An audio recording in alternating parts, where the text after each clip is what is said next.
안녕하세요. 저는 이번에 친절을 디자인하다 도쿄 디즈니랜드의 감동 서비스 이야기로 기말 과제 발표하게 된 권순호라고 합니다. 저는 여러분들 몇 분들 아시겠지만 어, 동물 관련된 학과에서 박사과정 이제 1학기를 시작을 했고요. 제가 이 스페이스 마케팅 수업을 개인적으로 굉장히 관심 있는 분야라서 이렇게 수업을 듣게 됐는데 그 수업 내용은 굉장히 재밌는데 과제를 하는데 굉장히 어려웠습니다. 사실은 이게 테마파크 얘기인데 제가 테마파크를 많이 다녀본 경험이 없어요. 제가 초등학생 애기 세 아빠인데요. 기껏 해봤자 저는 에버랜드랑 롯데월드밖에 몇 번밖에 안 가봤습니다. 그래서 당연히 도쿄 디즈니랜드는 아직 못 가봤고요. 시간이 됐다고 하면 꼭 한번 가봤을 건데 다음에 우리 아이들 데리고 꼭 한번 디즈니랜드에 방문할 계획이고요. 그 우선 제가 이 발표 준비를 하면서 이 책을 읽고 디즈니랜드에 대해서도 가보진 못했지만 뭐 홈페이지에 들어가 보고 뭐 이용하신 분들의 후기들도 많이 봤는데요. 굉장히 꼭 한번 가보고 싶었던 공간인 것 같습니다. 그 우선 이 책의 저자분은요 코마츠타 마사루라는 분이고요. 그 1984년도에 이제 오리엔탈랜드에 입사를 해서 도쿄 디즈니랜드 식당부 교육담당 및 신입 준사오는 연수와 뭐 교육 훈련 제도 등 여러 가지 그러니까 그 직원 관련된 교육 등을 담당을 하셨고 한 10년 뒤에는 따로 나오셔서 개인 사업을 하신 것 같아요. 이때쯤 책에도 나와 있는데 이때쯤에 미국의 디즈니랜드도 한번 가보셨다고 하더라고요.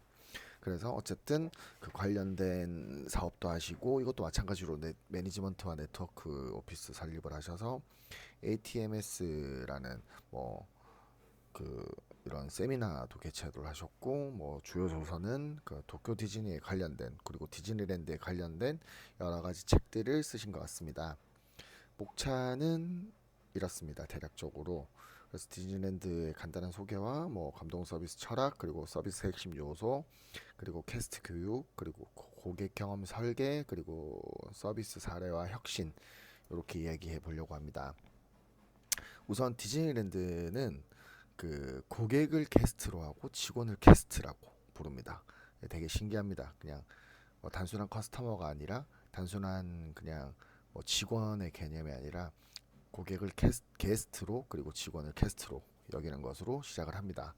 그리고 어, 단순한 호칭 변경이 아닌 모든 방문객을 특별한 손님으로 대우하고 모든 직원이 쇼의 일부라는 인식을 심어줍니다. 그래서 디즈니가 말했던 대로 파크는 영원히 완성되지 않는다라는 철학으로 지속적인 혁신을 추구하면서 매일이 초연이라는 자세로 이렇게 임합니다. 항상 매일이 초연이라는 자세로 직원들을 교육할 때도 그렇고 심지어 쇼를 하시는 그 캐스트들도 오디션을 6개월마다 다시 한 번씩 본다고 해요. 굉장히 좀 신기하기도 하고 이게 그 직원과 손님들 모두 모든 게 새롭게 느낄 수 있도록 환경을 조성하는 것 같습니다. 그리고 그 디즈니의 그 운영 기본 이념은요 SCSE라고 해서 세이프티, 커트시 쇼, 이피시언시라고 해서 이 이건 나중에 제가 좀 설명을 해드릴 건데 여기서도 굉장히 좀 놀라운 부분들이 있었습니다. 그리고 어쨌든 안전을 제일 우선으로 하면서 그 뭐 여러 가지 서비스를 거의 대부분 다 쇼라고 이렇게 인지할 수 있게 그 게스트들이 쇼라고 인지할 수 있게 이렇게 만들어줍니다. 심지어 청소도요. 그래서 도쿄 디즈니랜드가 독특하고 감동적인 서비스 문화를 가지고 있습니다. 그래서 모든 순간이 마법이 마법 같은 경험이 되는 곳이 도쿄 디즈니랜드라고 합니다. 그래서 뭐 1983년도에 도쿄에 개장을 했고 그 여러 가지 뭐 독특한 일본 문화와 합쳐진 특징과 그리고 뭐 운영 철학 그리고 뭐 여러 가지 글로벌적으로 영향을 미치고 있습니다. 아시아에서는 제가 알기로는 아직까지는 도쿄 디즈니랜드가 뭐 테마파크 중에서는 거의 1등이라고 알고 있습니다. 네. 그래서 우선 아까 말씀드렸던 그 도쿄 디즈니랜드의 그런 기본 운영 이념이 있습니다. 이 SCSE라고 해서 이게 단순히 그냥 안전하고 예의 있고 쇼를 보여주고 효율을 보여준다기보다는 그 뭐 보통의 일반적인 게스트들은 그 스릴을 느끼러 많이 오잖아요, 어트랙션에서. 근데 이 스릴을 느끼면서도 누구나 다 안심할 수 있어야 되기 때문에 이 첫 번째 이 세이프티가 굉장히 중요합니다. 안전이 굉장히 중요하고 심지어 그 사고가 한 번도 안 일어났다고 해요. 그래서 그 이유를 이 책에서 한번 보니까요. 이 밤에도 메인터넌스를 한다고 합니다. 그리고 그 밤에서 어트랙션들 몇백 개나 되는 항목들의 체크를 사용하고 정해진 사용 기간을 경과한 부품은 뭐 사용이 아직 가능할지라도 그게 매일 밤 교체를 한다고 합니다. 그래서 이게 뭐 도쿄 디즈니랜드가 개장이 30년이 넘어서 거의 이제 40년이 다 넘어가는데 이때까지 그런 뭐 어트랙션 때문에 부상 사고가 난 일은 없다고 합니다. 그리고 뭐 이 안에서 하여튼 그 전반적인 거는 그 이 안전입니다. 안전이 제우선이고 그리고 커트시라고 해서 이게 그 이따가 호스피탈리티라는 그런 용어가 있는데요. 그 도쿄 디즈니랜드 이게 디즈니랜드 전체인지 모르겠지만 이 책에서 나와 있는 거는 도쿄 디즈니랜드의 그 호스피탈리티 정신이 거의 이 모든 예의, 모든 서비스의 전부라고 저는 생각을 하거든요. 이 호스피탈리티와 커트시 때문에 다 이게 움직인다고 저는 생각을 해요. 그래서 이 두 부분에 대해서 좀 중요하게 좀 저는 발표에 담았습니다. 그래서 우선 호스피탈리티는 단순한 서비스의 이상의 것이라고 합니다. 그래서 이게 게스트의 마음을 이해하고 그들의 기대를 뛰어넘는 경험을 제공해 주면서 도쿄 디즈니랜드가 이 그 게스트들한테 이 특별한 추억과 감동을 선사한다고 합니다. 그래서 호스피탈리티는 쉽게 얘기해서 고객 중심 사고인 것 같습니다. 그리고 이 호스피탈리티는 커트시, 그러니까 예의 발음이란 말로 대체된다고 합니다. 일본 사람들은요, 그 호스피탈리티를 일본어로 직역을 한다고 하면은 대접하다라는 뜻입니다.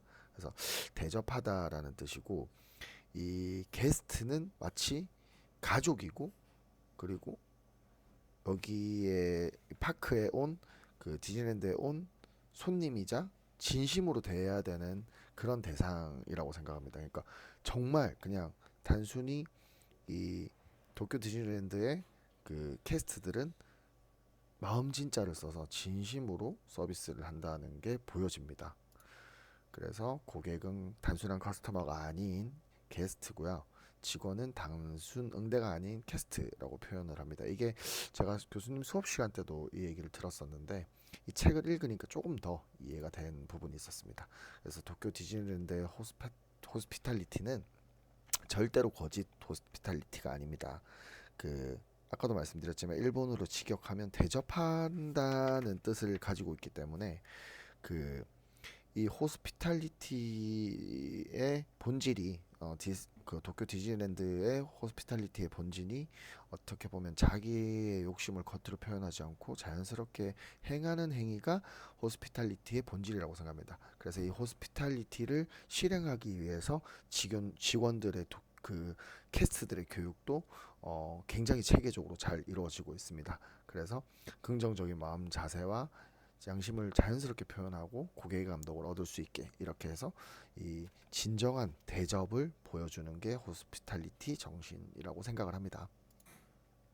그래서 이게 일본 사람들은 그 호스피탈리티와 커트시 그러니까 예의 발음 대접하다 이 뜻을 어떻게 보면 죄송합니다. 그 아주 예전부터 이 대접한다는 접객한다는 이게 일본의 문화처럼 있었던 것 같아요. 그래서 이게 그 일본의 차 문화가 굉장히 발달되어 있잖아요. 일본에서 다조라고 부르시는 분이 있는데 아주 오래전 분입니다. 1522년부터 뭐 1591년까지 이렇게 계셨던 일본의 그런 일본 다도를 정립하신 분인데요. 센노리큐라는 분인데 이분이 이 책에도 나와 있습니다.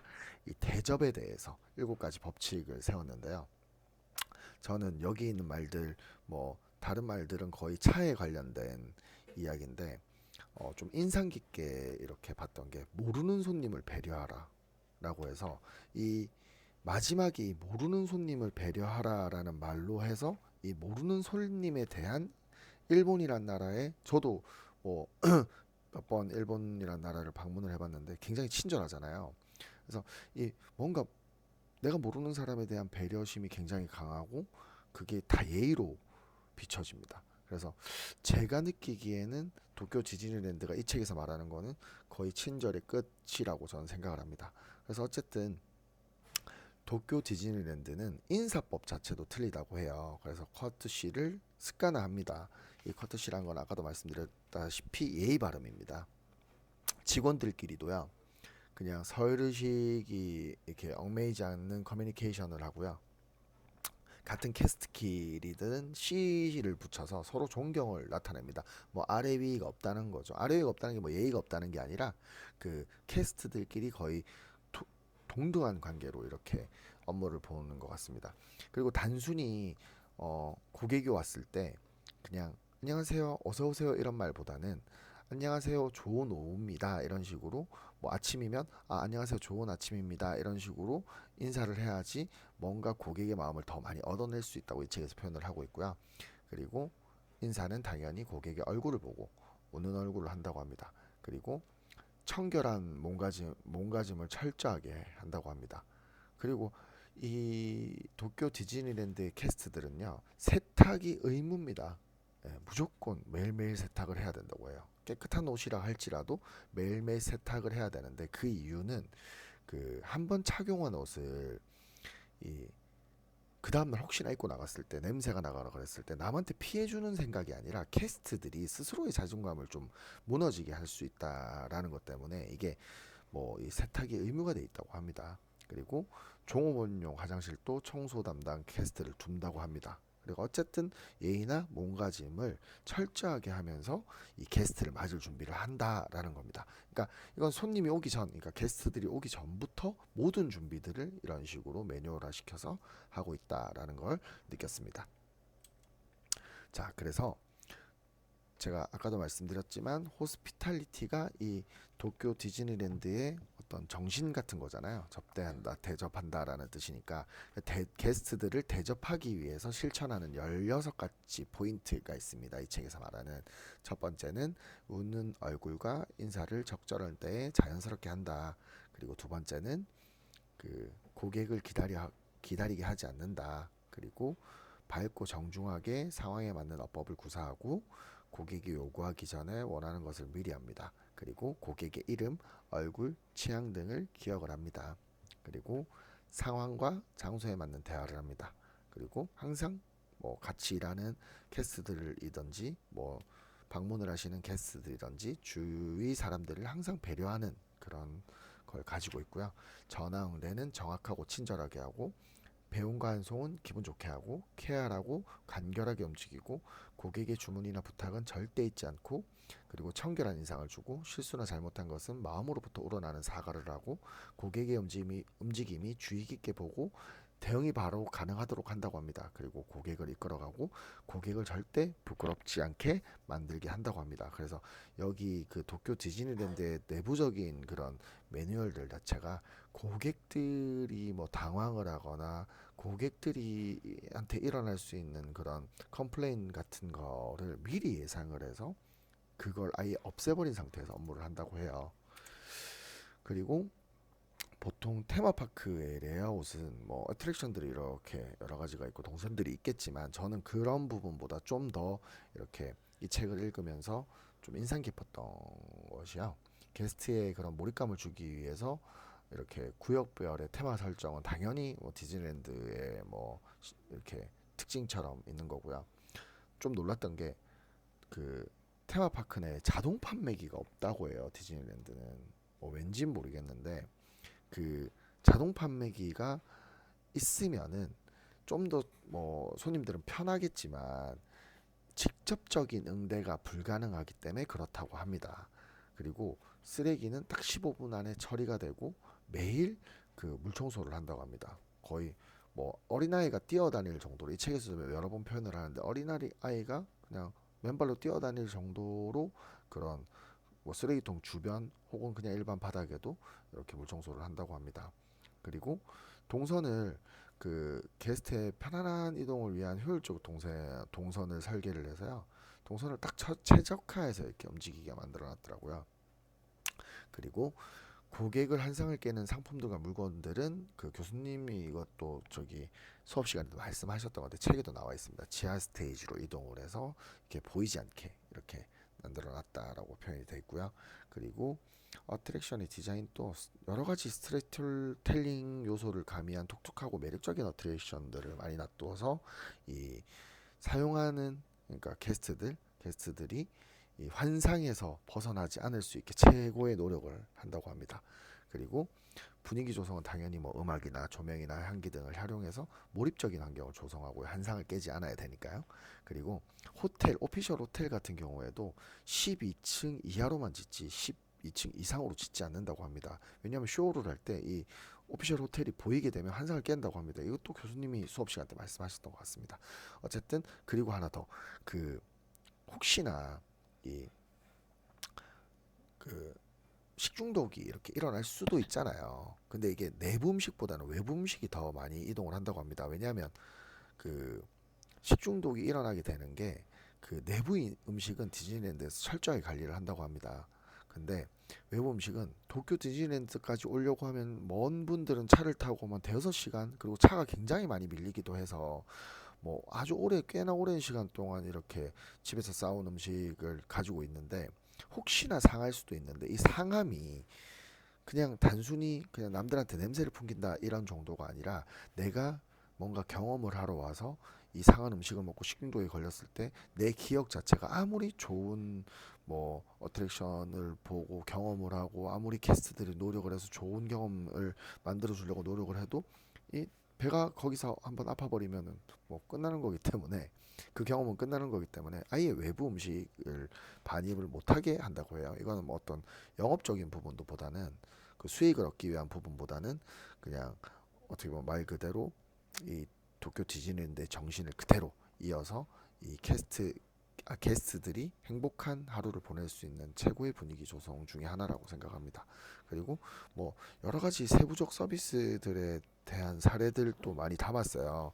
특히 되게 좀 인상적이었던 거는 장애인들이나 외국인들에 대한 배려들 그런 것들도 굉장히 많이 담았고 그 책에 보면 그리고 뭐 이렇다고 해요.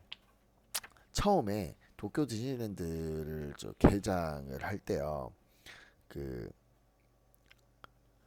이 기모노를 입은 사람은 어떻게 할 것인가? 못하게 할 것인가? 아니면 제한을 둘 것인가? 그러다가 미국 디즈니랜드 본사의 사람들과 도쿄 디즈니랜드에 그 일하시는 분들이 이렇게 좀 의견 충돌이 있었다고 합니다. 근데 결론은 뭐냐면 어떻게든 기모노를 입으신 분들도 모든 어트랙션을 탈 수 있는 방안을 만들자라고 이렇게 했다고 합니다. 그리고 그 보통 그 연간 한 5천 통의 감사 편지나 클레임 등을 받는다고요. 클레임은 거의 없지만 그 여러 가지 사항들이 있었다고 합니다. 뭐 애들하고 너무 힘들어서 자살하려고 갔던 디즈니랜드에서 희망을 다시 얻고 열심히 살고 있다는 그런 편지들 그리고 뭐 여러 가지 외국인들이 그 이렇게 뭐 화장실 안에서 뭐 자기 뭐 일합인들 이런 뭐 중동분들 같아요. 화장실 안에서 이렇게 그러니까 종교 의식을 치르려고 하다가 뭐 화장실 물을 틀어놓고 물난리 난 사례들 뭐 그런 것도 또 이렇게 잘 현명하게 이렇게 잘 대처를 한 것 같고요.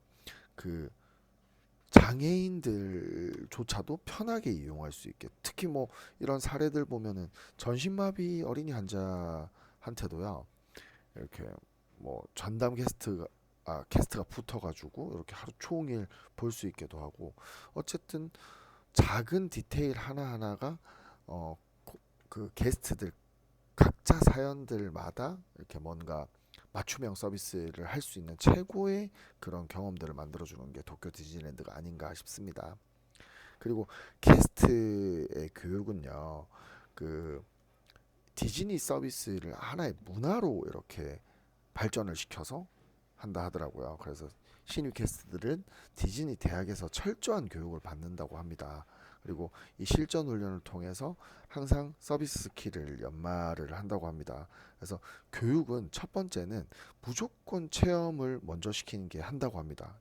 이게 포인트가 체험을 하면 단기간에 모든 걸 마음으로 이해할 수 있다고 해요.